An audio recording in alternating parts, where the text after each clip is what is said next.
Hello friends, today I take up a new topic and the name of the topic is Imran Khan, the Pakistani Prime Minister faces no confidence motion in National Assembly. So this is the topic and I shall include why is it in the news. Number one, why is the Pakistani Prime Minister facing no confidence motion? Why is the Pakistani economy in distress? Party position in Pakistan National Assembly, parliamentary form of government in Pakistan. What are PM Imran Khan's options now? And finally conclusion. Friends, I hope that you will very much cherish this lecture because this is the part of the current affairs, and as you know that Imran Khan will have to face non-confidence motion in National Assembly, and motion may be tabled on 28th March of this year. So, if you like my channel, please share and subscribe AJIS Academy on YouTube and Facebook page. So friends, now let us start the proceeding. Number one, why the Prime Minister of Pakistan, Imran Khan, who was elected in 2018, and now he has already completed 3.5 years of his tenure, why he is facing no confidence motion in National Assembly?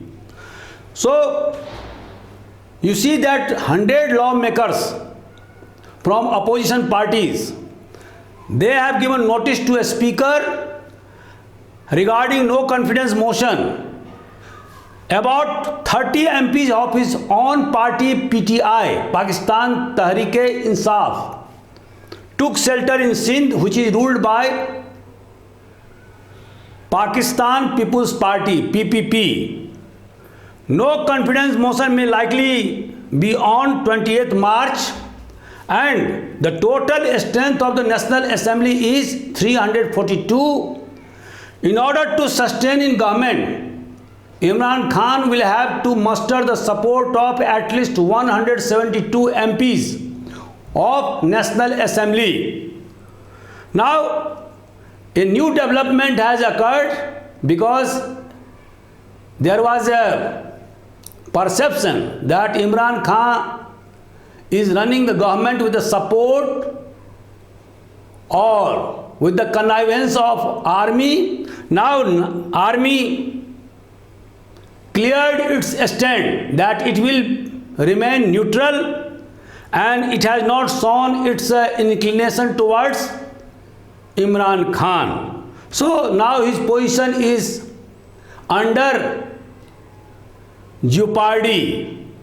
Now let us switch over to next point. Why is the Pakistani Prime Minister facing no confidence motion? There are certain reasons. Friends, as you know that when Imran Khan, who happened to be the captain of Pakistani cricket, and in 1992 World Cup, he was winner for Pakistan, so he had got wide popularity among masses. Now, what is he? That he gave slogan that he will make a new Pakistan once he come to power. So what is he that his promises were not fulfilled?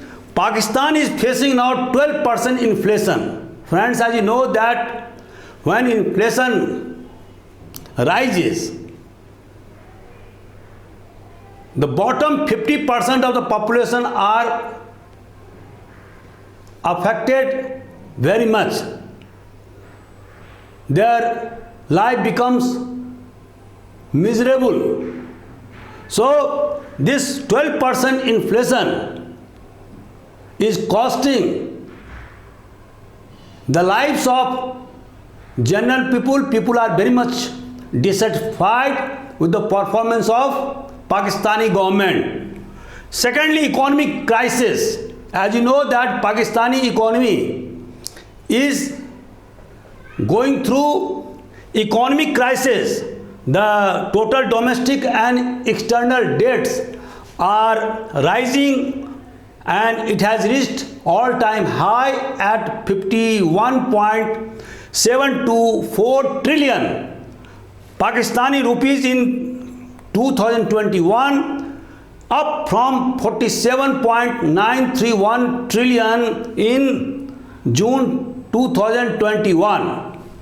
Again, external debt rose by 20% in the current financial year of 2021-22 to reach a high of 21 trillion rupees in December 2021.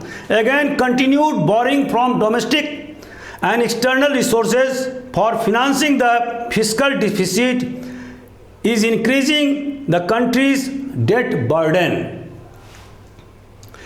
Now, fuel prices and power tariffs in Pakistan are at historic height. Friends, as you know that petroleum products or petroleums are being sold at more than 150 rupees per liter.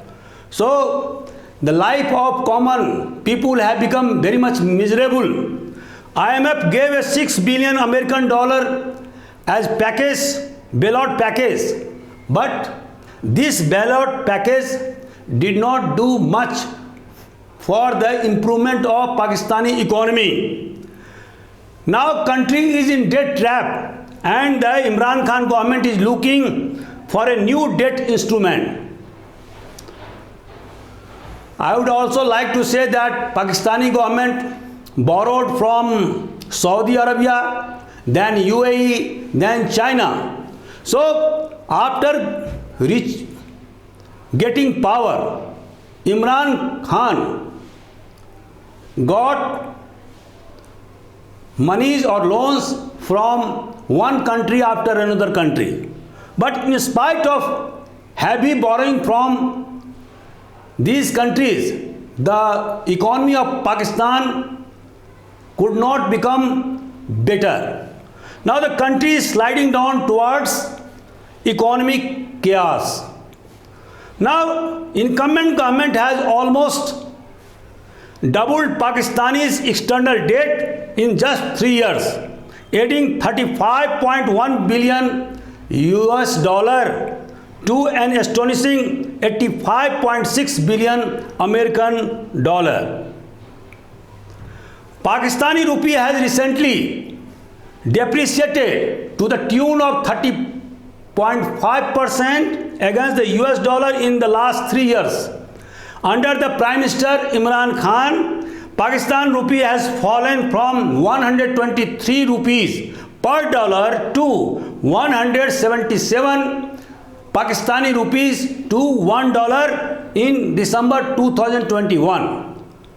So you see that the higher the devaluation of rupees, the greater cost for the import. So you see why is the Pakistani economy is in distress. This is the bar chart that will show you that the growth rate of the real gross domestic product GDP from 2016 to 2026. So you see this trend that in 2018 the growth rate was 5.53%, but in 2019 because of the pandemic corona it came down to 2.08%. Then there was a negative growth of 0.47% like in India and like in other economy of the world. And then 2021 the growth rate was 3.94%. 2022 the growth rate was 3.96%. So you see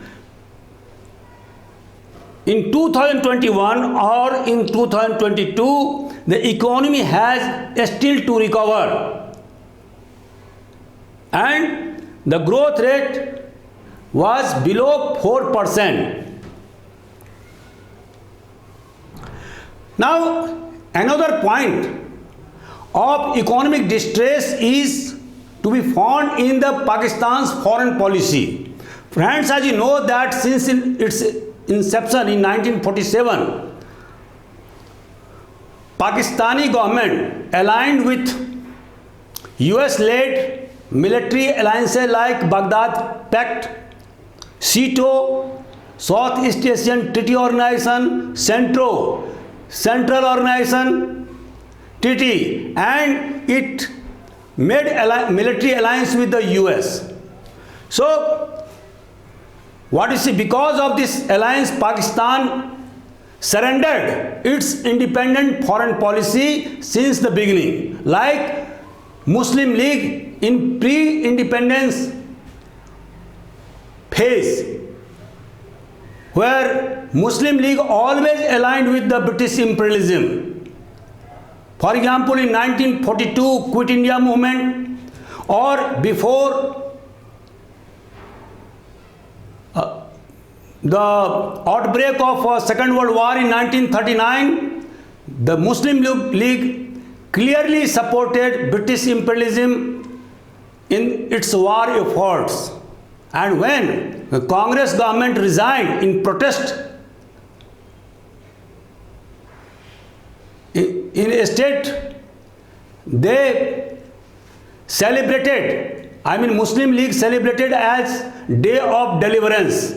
So you see that like Muslim League, after independence, Pakistani government aligned with the US imperialism, with the result that there was complete lack of capital industries. Friends, as you know that India adopted non-alignment policy. It took economic aids or help from both the blocs and established capital industries like steel industries of Bokaro, Bhilai, Salem, Durgapur, Raurkela. But no efforts were made by Pakistani leadership to establish capital industries in Pakistan. Again, there has been always the desire of Pakistani establishment or leadership to have parity with the India, and so consequently Pakistan spent huge money on military establishment.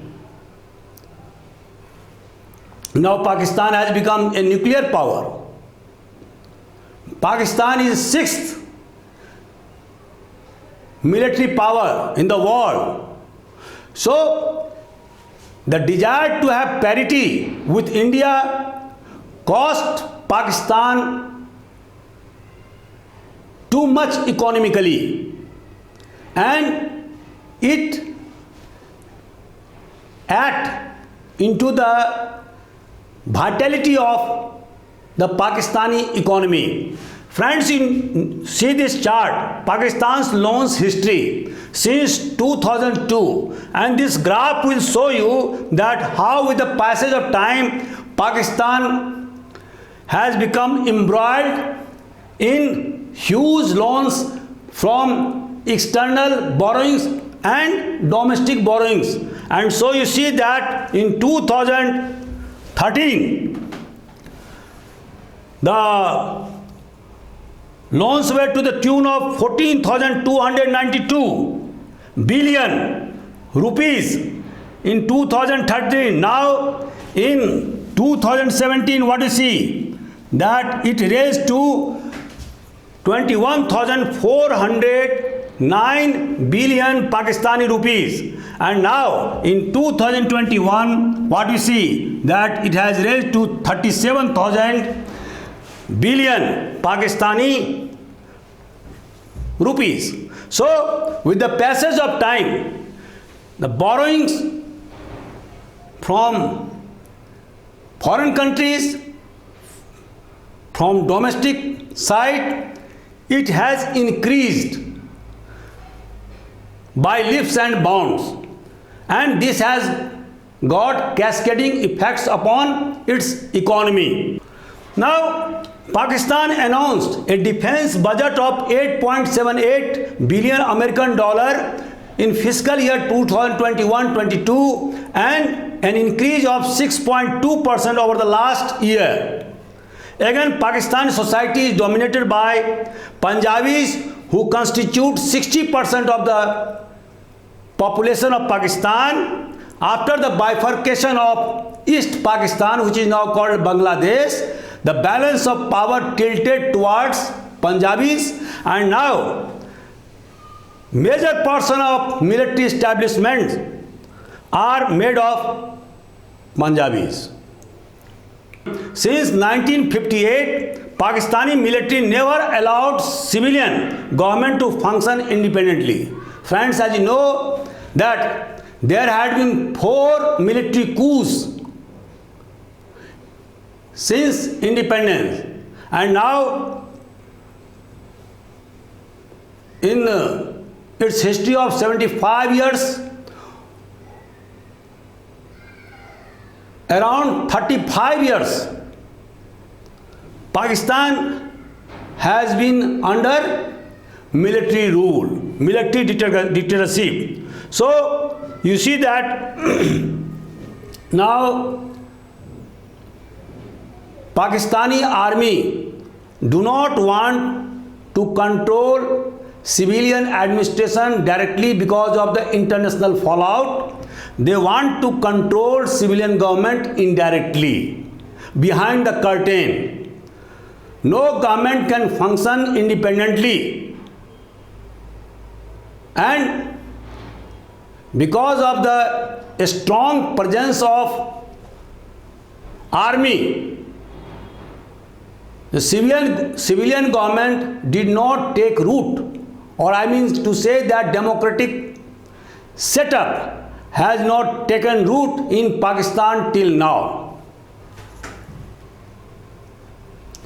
Now, this is the chart that will show you how there is a mismatch of the growth in the population and economic growth. So, you see that in 1951, the population was below 50 million. I mean around 35 to 40 million, and now in 2017 what you see that it is around 200 to 220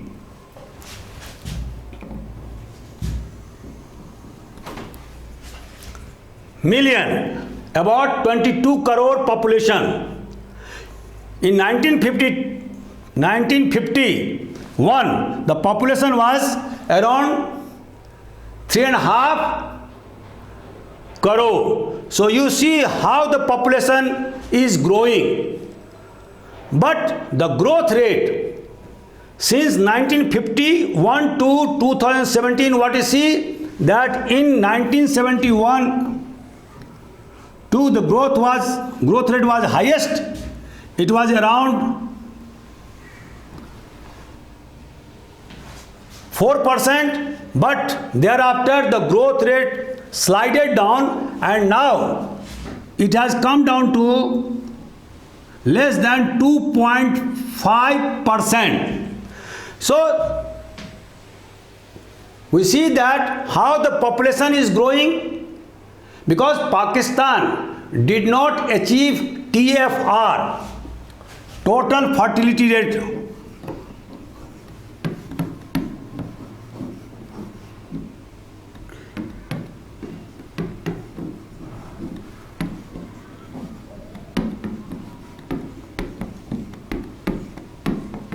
Two point one percent target of TFR is the point whereby the population can be stabilized. Now what you see that Pakistan's population is growing by leaps and bounds, but its economy is not going at the same space. So, because of the mismatch between the growth of population and the economy, the Pakistani economy came under distress, where import has been more than exports, where the balance of payment is unfavorable, where there is a pressure upon the foreign exchange, and that's why Pakistani government has to borrow from different countries in order to stabilize foreign exchange reserve. So now I switch over to another point. This is called party position in Pakistani National Assembly. Friends, as you know that by 1973 constitution in Pakistan, in 1956, in 1962, constitutions were made. Again in 1973, constitutions were drafted and implemented, and 1973 constitution is now in force. So according to this constitution, what you find that the National Assembly has the strength of 342 members. Friends, as you know that in Pakistan there is a parliamentary form of government like in India, where president is at the head of the government and head of the state, and Senate, which has 96 members and which is called upper house, which the house that cannot be dissolved, like Rajya Sabha in India. And similarly, National Assembly, which is akin to our Lok Sabha. So what you see that in a house of 342, the party position is as follows. PTI, Pakistan Tehreek-e-Insaf Party, led by Prime Minister Imran Khan, has 155 members. Now it has support of another party like MQM, 7 members, PMLQ, 5 members, BAP, Balochistan Awami Party, 5 members, GDA, Grand Democratic Alliance, which is pitted against PPP, it has 3 members, AML, 1 member. So Imran Khan has support of 176 MPs in National Assembly. Now opposition strength, opposition has got 162 members, whereby PML and has got 84 MPs, PPP 56, MMA 15, BNPM 4, ANP 1, Independence 2. Now 272 members are elected by the first past the post system, 60 seats for women and 10 seats for non-Muslims minorities through proportional representation according to Article 51.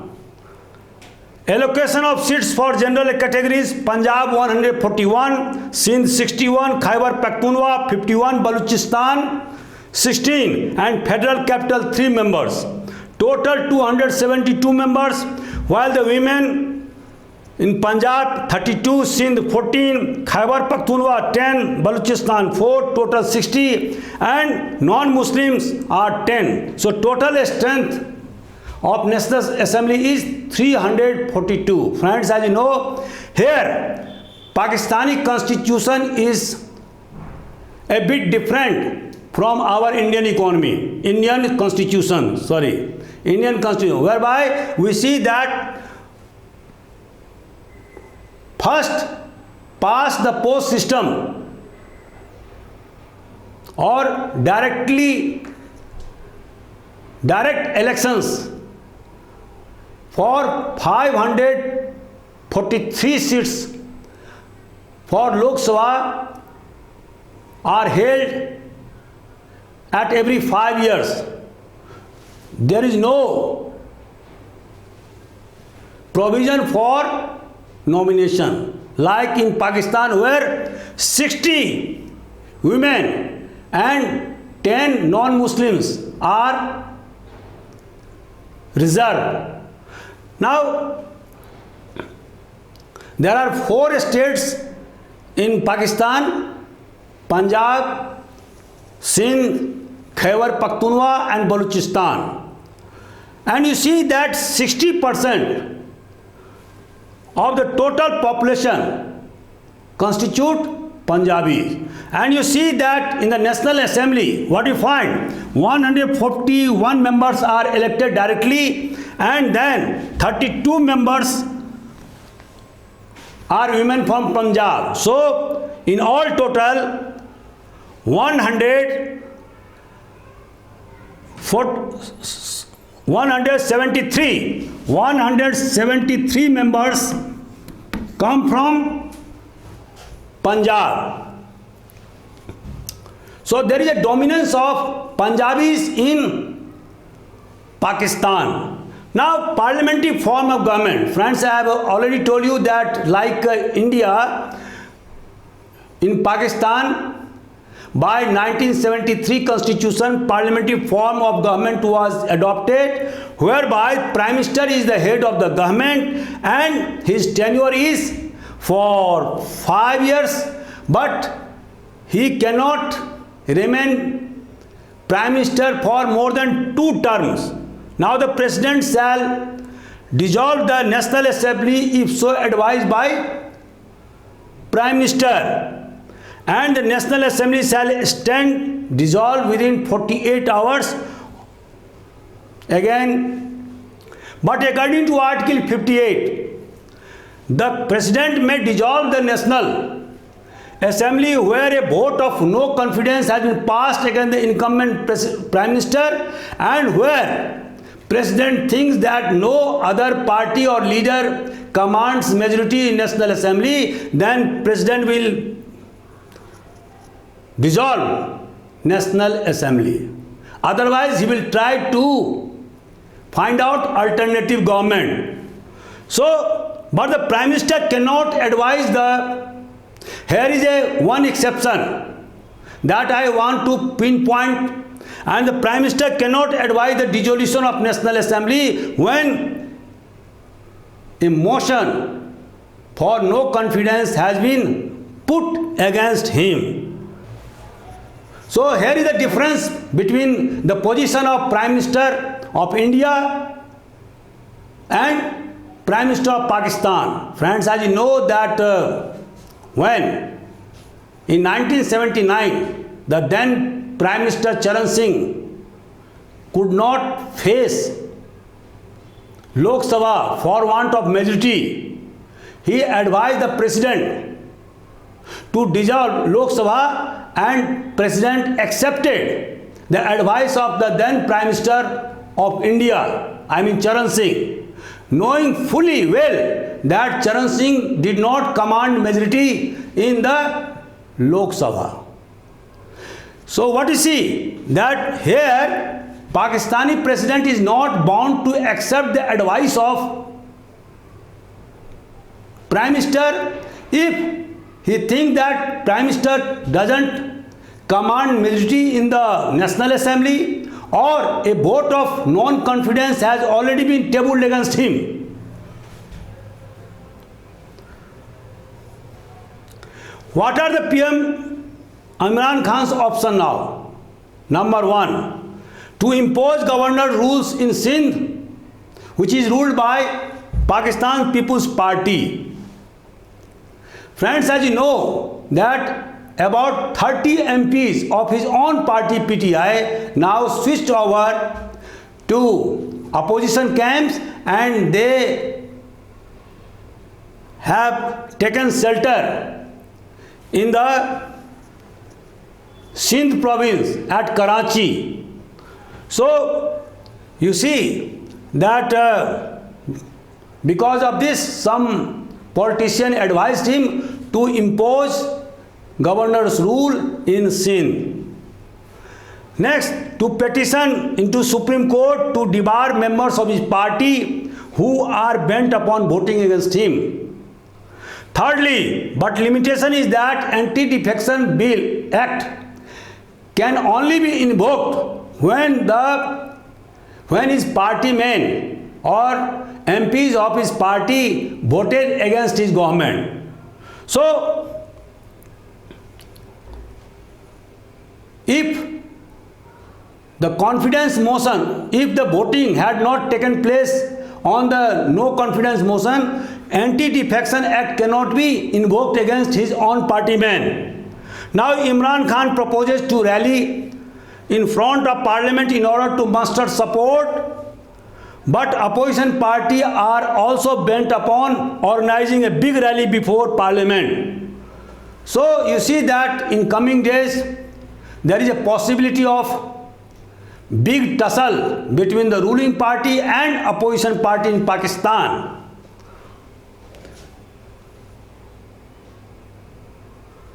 Now Imran Khan will have to muster the support of 23 MPs, because you know that he has got only 155 MPs, and out of this 155 MPs, around 30 MPs have defected to opposition camp. So it is very much possible that Pakistani Prime Minister Imran Khan may not face no confidence motion tabled against him. Now, if he want to survive, he will have to garner the support of Army General Bajwa, but the army has made its stand clear that it will remain neutral.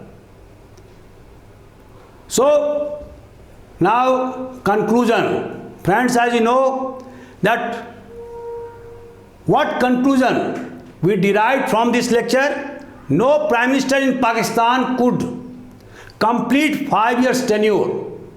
Number two, Pakistan is not a homogeneous society. It is dominated by Punjabis and Punjabi military establishment. Balochistan, Sindh, Khyber Pakhtunkhwa are disenchanted because of Punjabi dominance. The slowdown in economy and the increasing debt trap further enhanced the level of dissatisfaction with the incumbent government. The slogan of New Pakistan by Imran Khan did not materialize. In the span of 3.5 years of his rule, Imran Khan failed to get the conviction of tainted and corrupted politicians of previous regime. Unless he satisfies the lawmakers to bring in peace and prosperity for Pakistan in near future, his government may not survive the vote of confidence. So, friends, I am now winding up my discussion, my lecture. If you like my lecture, please share and subscribe AJIS Academy and boost my morale. Thank you very much.